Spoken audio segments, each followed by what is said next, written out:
Que valent les verdicts des conseils constitutionnels du Cameroun et de Côte d'Ivoire en faveur des tyrans Biya et Ouattara Draman? Il est important que tout le monde sache que la plupart des pays francophones ont des constitutions qui sont plus ou moins des copies fidèles de la constitution de la 5e République française. Pourquoi?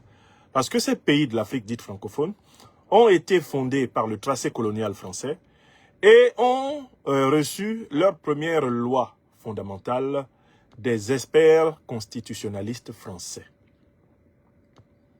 Il y a même un pays, le Tchad, où un président en exercice a avoué que la constitution de son pays avait toujours été manipulée par les services français. Donnons-lui la parole. C'est le président Idriss Déby. Écoutez-le.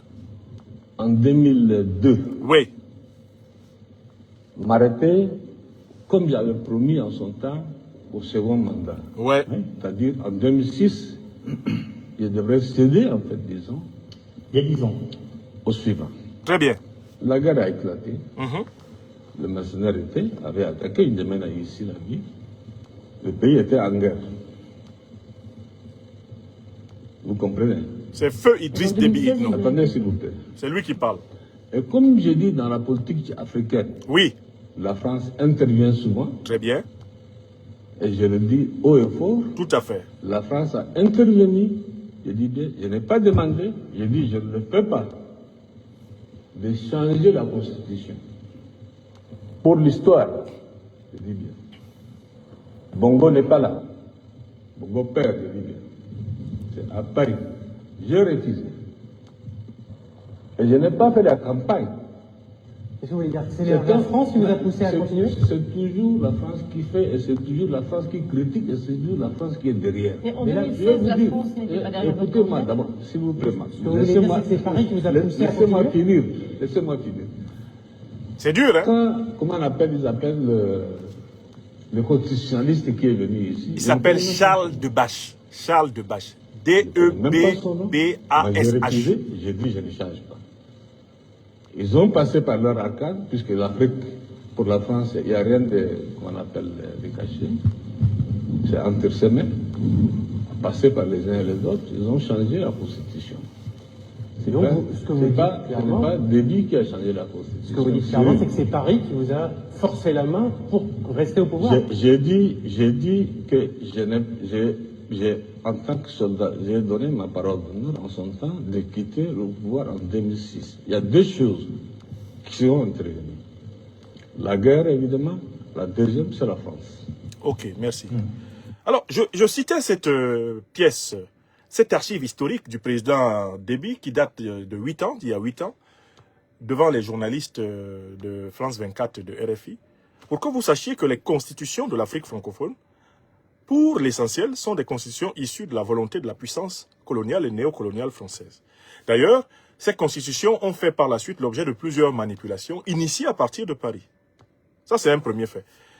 Maintenant, prenons un deuxième fait, pour que vous sachiez que ces conseils constitutionnels-là ne sont pas l'expression des peuples camerounais et ivoiriens. Le deuxième fait, c'est une discussion avec la presse de l'actuel président français en 2020. 2020-2021, je pense que ça se passe au sommet de Montpellier, qu'il organise avec un certain nombre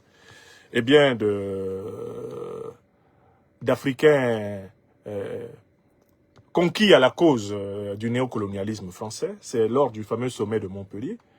On lui demande pourquoi est-ce qu'il a soutenu la violation de la constitution ivoirienne par Alassane Dramane Ouattara. Cette constitution, à ses articles 155 et 183, globalement disposait que nul ne puisse faire plus de 2 mandats. Et c'est ce qui est encore écrit dans cette constitution. On lui demande pourquoi il a toléré que M. Ouattara, après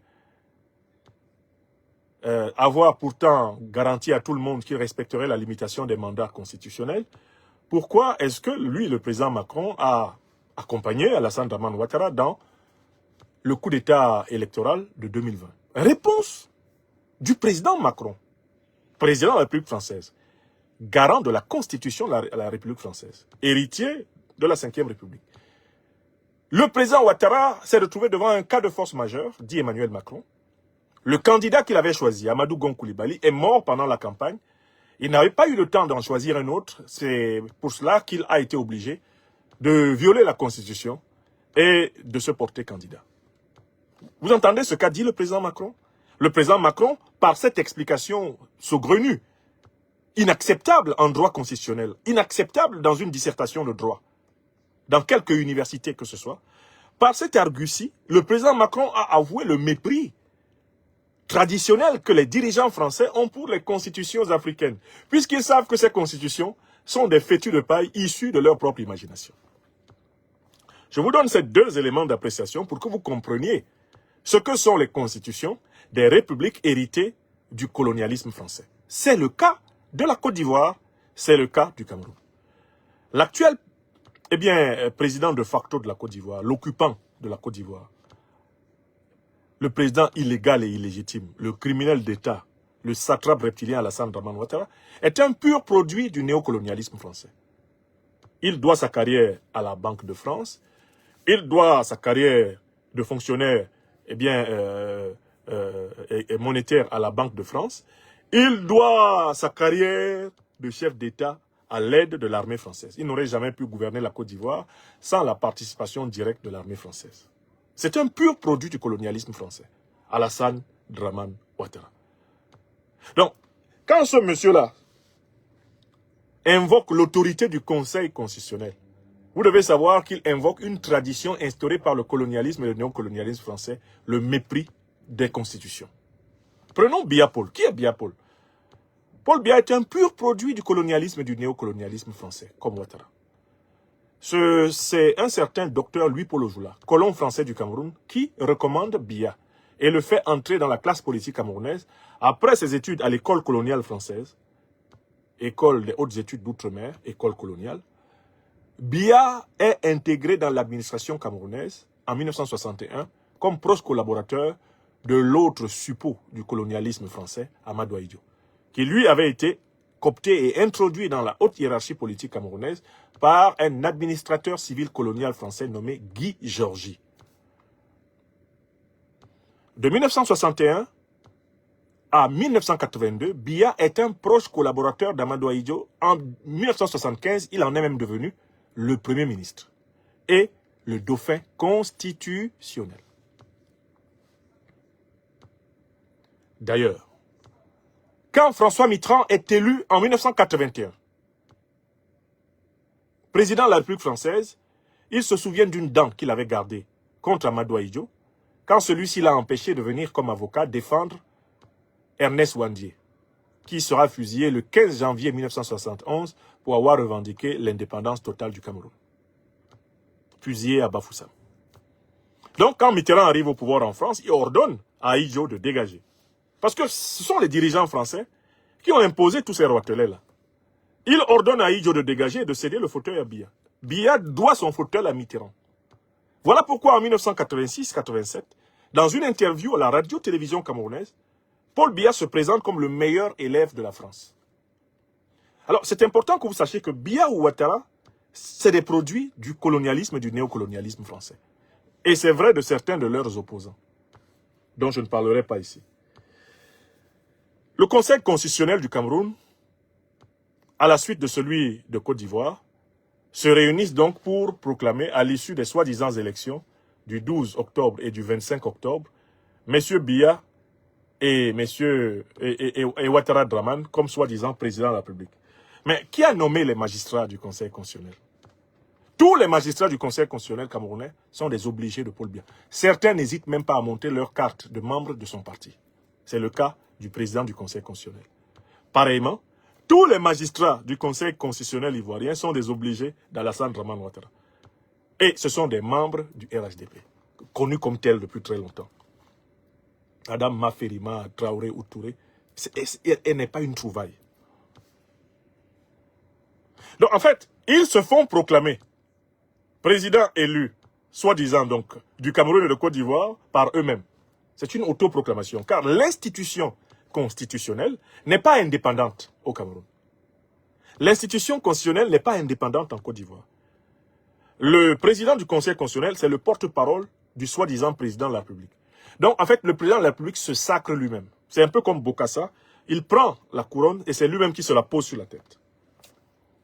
Le soi-disant président de la République, dans le rituel constitutionnel camerounais ou dans le rituel constitutionnel ivoirien, est un monarque autoproclamé. C'est ce qu'il est réellement.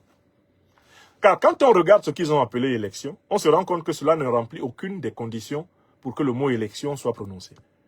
Les listes électorales n'ont pas été consensuelles, les commissions électorales n'ont jamais été indépendantes, les juges électoraux n'ont jamais été impartiaux, tous les candidats en capacité de participer à la concurrence n'ont pas été admis, il y a eu de l'exclusion préélectorale. Les forces de défense et de sécurité sont abusivement utilisées pour braquer le peuple et neutraliser l'opposition. Dans les deux cas. Dès lors, on ne peut pas dire que le 12 octobre, il y a eu élection au Cameroun. On ne peut pas dire que le 25 octobre, il y a eu élection en Côte d'Ivoire. De telle sorte que, au Cameroun comme en Côte d'Ivoire, personne ne peut dire j'ai gagné ou j'ai perdu l'élection. Parce que pour dire au Cameroun comme en Côte d'Ivoire, j'ai gagné ou j'ai perdu l'élection, il faut d'abord que cette chose qu'on appelle élection, avec ne serait-ce que les 5 conditions que nous avons évoquées, ait eu lieu. Elle n'a pas eu lieu. Donc personne n'a gagné ou perdu. On devrait, si on avait une véritable justice constitutionnelle, déclarer nul et de nul effet les soi-disant élections présidentielles du 12 octobre 2025 et du 25 octobre 2025 au Cameroun et en Côte d'Ivoire. Si nous avions une justice constitutionnelle véritable, elle annulerait ces soi-disant élections. Voilà la vérité.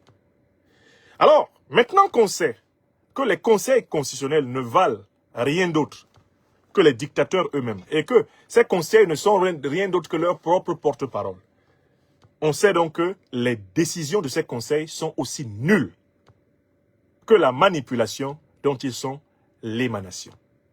Les décisions des conseils constitutionnels du Cameroun et de Côte d'Ivoire sont aussi nulles que les manipulations dont ils sont l'émanation. La légalité et la légitimité n'étant pas assurées, les peuples camerounais et ivoiriens ont le droit imprescriptible de lutter, de résister pour se libérer.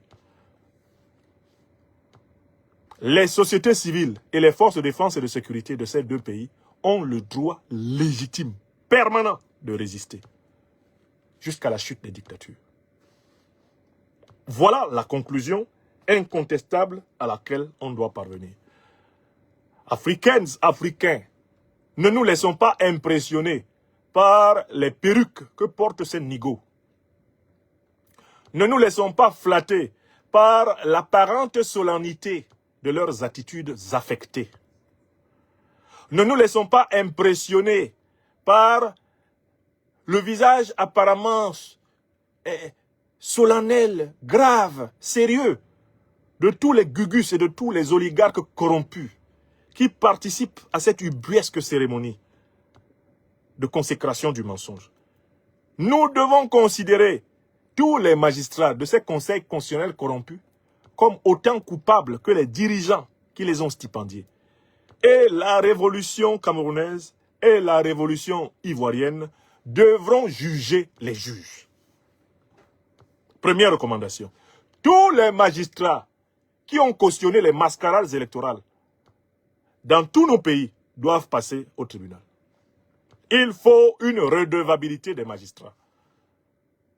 Pour réhabiliter la justice, il va falloir que les juges soient jugés par les révolutions populaires, panafricaines, progressistes. Les juges doivent être jugés. Si tout le monde sait qu'il n'y a pas eu élection, tout le monde sait que le peuple a droit à la révolution. Que ce soit au Cameroun ou en Côte d'Ivoire, toute action par laquelle le peuple se débarrassera du tyran est une action légitime. Toute action par laquelle le peuple se débarrassera du tyran, au Cameroun comme en Côte d'Ivoire, c'est une action légitime. Là-dessus, il faut que cela soit dit et que cela soit clair pour tout le monde. Là où la tyrannie, là où la dictature, là où la brutalité sont les seuls fondements du pouvoir, la résistance, la lutte de libération est la seule manière d'exister humainement et dignement. Voilà la vérité et c'est ce que je voulais dire ici. Donc, s'il vous plaît, ne vous laissez pas impressionner par le faste de ces cérémonies l'affectation de sérieux, de gravité, de solennité, dont ces magistrats accroupis et sales, d'un point de vue spirituel et moral, vont se prévaloir.